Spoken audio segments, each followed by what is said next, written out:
تو اس کے بعد جو ہے اب اس کی سیلری میں نے اٹیچ کروائی ایس ایچ او صاحب کی، پھر دوبارہ اس نے کوئی رسپانس نہیں کیا۔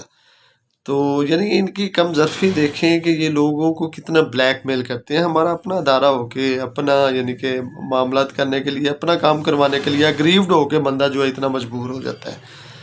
تو وہ دوبارہ پھر یعنی کہ